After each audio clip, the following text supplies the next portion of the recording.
Remember when Mark Zuckerberg had to face Congress, and he was told by Congress that he does not get to tell the consumer what their rights are? This is an interesting point. The terms of service of internet companies and further other companies that function, utilities companies, any other companies that we engage in day-to-day life, put together their own little contract at the start that we have to agree to if we want to use their service. And a lot of the time, there are bits and pieces that aren't included. They're left out. And that's the case for social media as well. Just one more quick reminder. Minors, well, actually anyone under the age of 18 is not legally fit to agree to the terms of service of anything. So, when we have companies, online companies, telling us what our rights are, and simultaneously their policies violate our human rights or our consumer rights, that terms of service is null and void.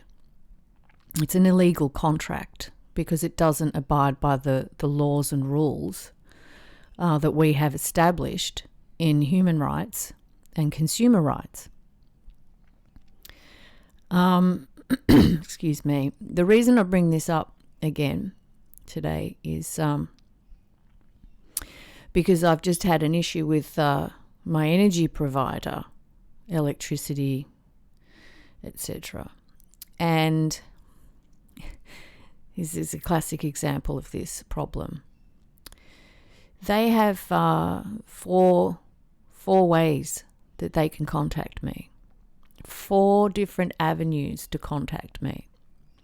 They have my phone number, which they can call. They have their my phone number, which they can send a text message to. They have my email address, which they can send an email to.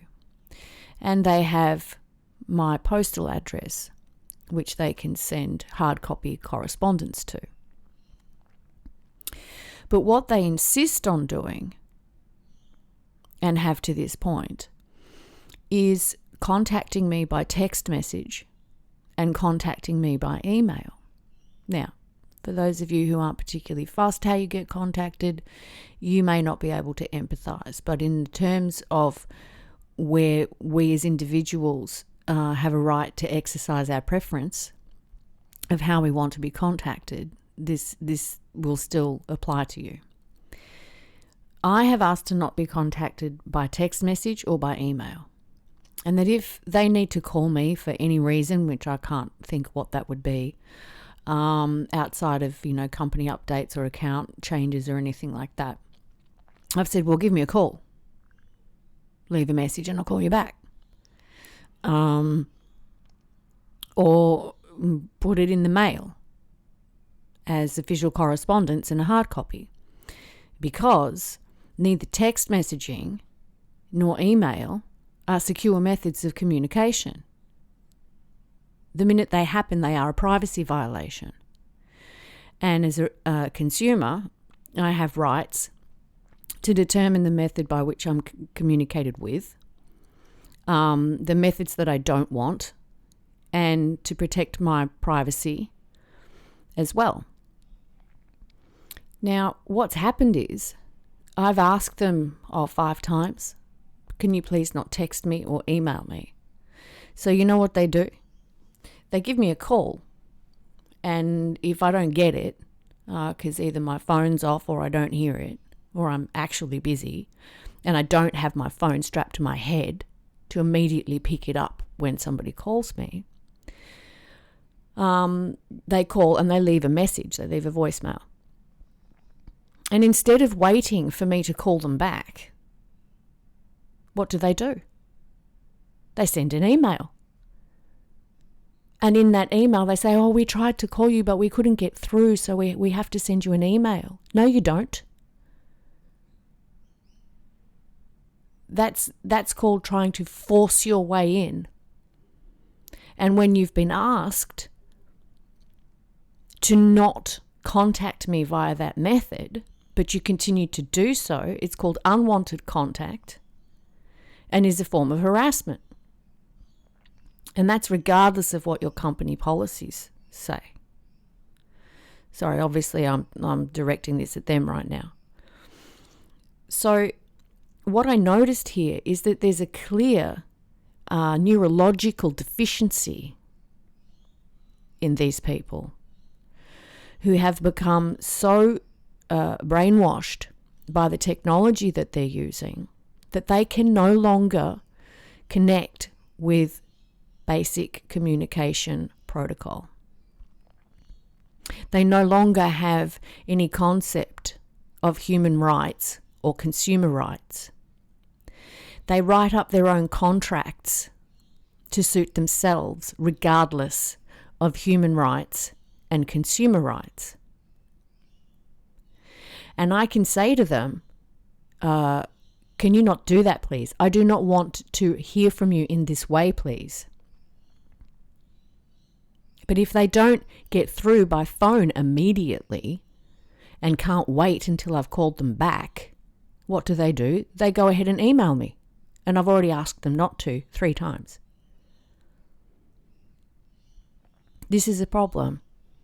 What is the solution? What is the solution? You have, and this is right across the board, try getting in touch with the head office of these companies. Try lodging a complaint and having to go through 100 million different tiers of customer service reps and then team leaders before it would even get escalated to for me to be able to bring this up with somebody who's in charge. So then what is our only other outlet? What? To jump online and tag them and complain? Is that how we're doing business now? These websites from these companies are like giant walls where they hide behind them. You can't actually access them directly. And yet, they demand to push their way into our phones and our email when it suits them. They demand full access to us. Our phone numbers, our email addresses, our postal addresses. They tell us how they are going to contact us, and yet when we try to contact them, well, get ready for a long, arduous process of trying to get anything escalated to a point where it can actually be addressed. I actually tried twice with a customer service rep to speak to a team leader, and on both occasions, the same customer service rep came back to me and said they're not available right now. I'm like, well, fine, then maybe they can give me a call back. So what do? They call me back. Excuse me, I'm indisposed. I get the message, but lo and behold, they've already sent me an email. I'm not sure whether this is just an incredible display of arrogance or stupidity, or both. So when we have Congress saying to Mark Zuckerberg, you don't get to tell consumers what their rights are. You're not head of that particular area of rights and policies. Similarly, neither does any other internet company or any other company that we engage with. They do not determine what our rights are.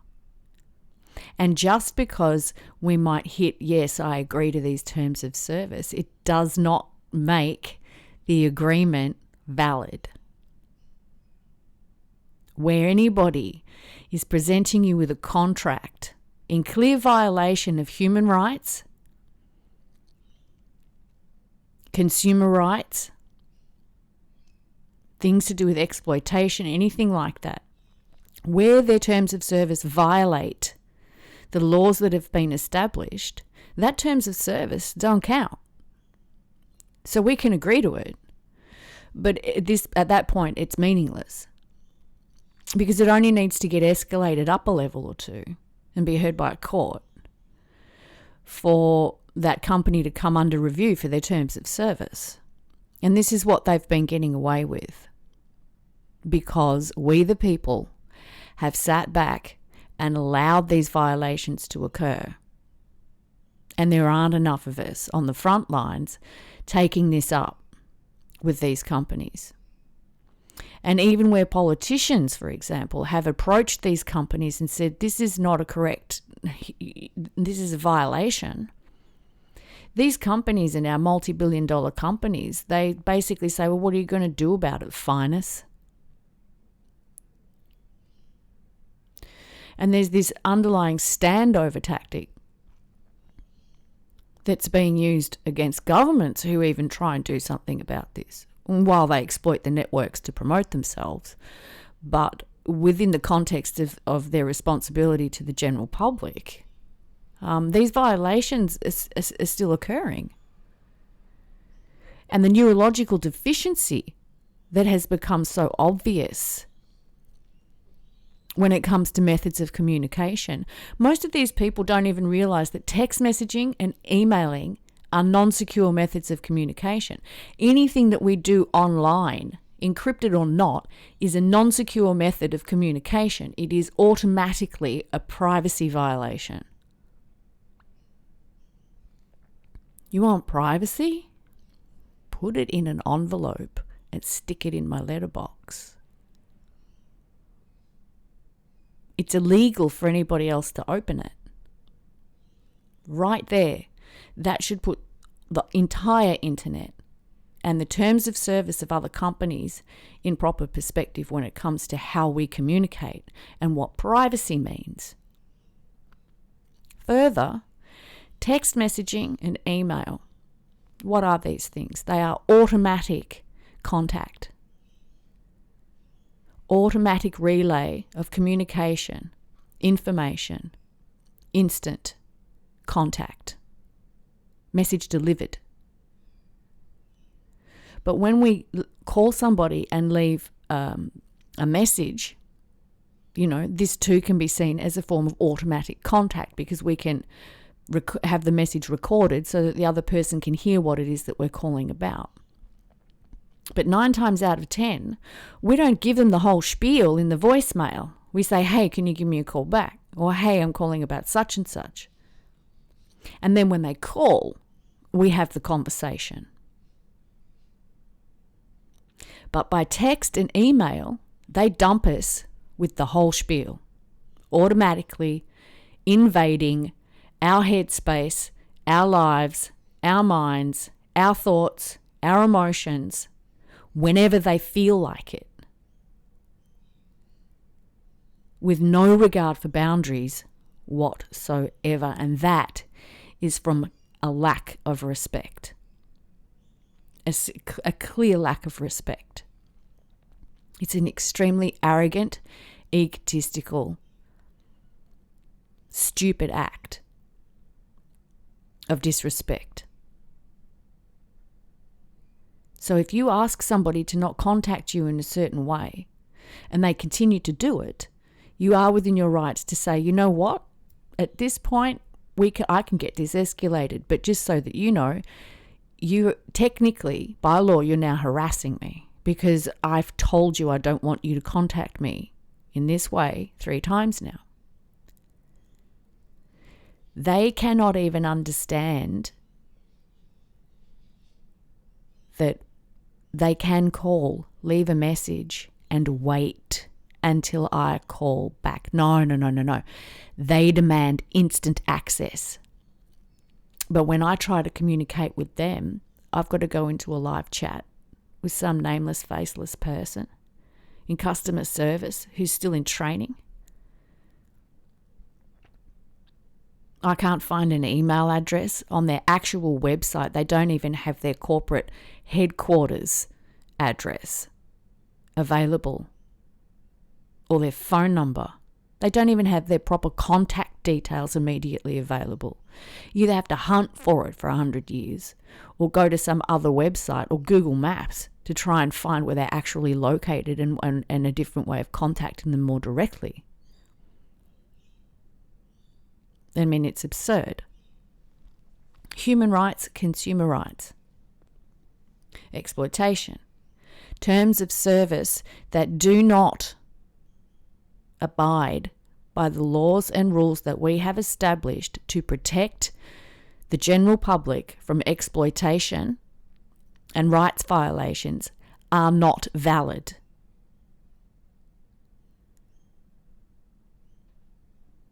Even if they're signed. That's the case for any legal document. It's the case for record contracts.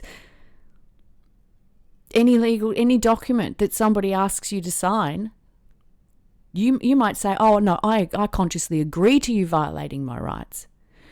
It's still not valid because the contract itself is a violation of the law.